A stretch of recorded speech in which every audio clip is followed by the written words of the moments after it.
அற்புதமான ஒரு காயோட ஜூஸ் மட்டும் நம்ம எடுக்கிற மாதிரி இருக்கும். காய்கறிக்கு போடுவோம், எல்லா காயும் வாங்குவோம், ஒரு காய் அப்படின்னு இருக்கும், தண்ணி காய்.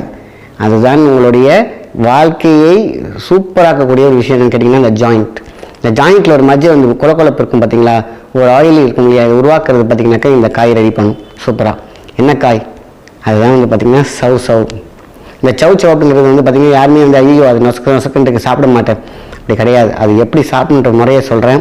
கண் பார்வை நல்லாயிருக்கும், முடிவு நல்லா வளர்ச்சி இருக்கும், அதேமாதிரி ஸ்கின் க்ளோ இருக்கும், அதேமாரி தசை நாறுகளை சூப்பராக வலுப்படுத்தக்கூடிய சக்தி இந்த சவ் காய்க்கு உண்டு.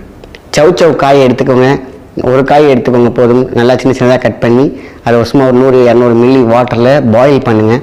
பாயில் பண்ண பிறகு அப்படியே மிக்சியில் போட்டு அடித்து அதை அப்படியே ஒரு டம்ளர் அந்த தண்ணியோடய அந்த ஏற்கனவே பாயில் பண்ண அந்த தண்ணி ப்ளஸ் அந்த நீங்கள் மிக்சியில் கொலப்பாயிடுச்சு இல்லையா, போட்டு மிக்ஸ் பண்ணி ஒரு ஜூஸ் மாதிரி இருக்கும். அவ்வளோதான், சிம்பிளாக. லைட்டாக இந்து உப்பு போட்டுக்கலாம், இல்லைன்னா தேவையான எடுத்துக்கலாம். இல்லை ஏதாவது குடிக்கிறதுக்கு பசங்களுக்கு டிஃப்ரெண்ட் ஆச்சுன்னா கொஞ்சம்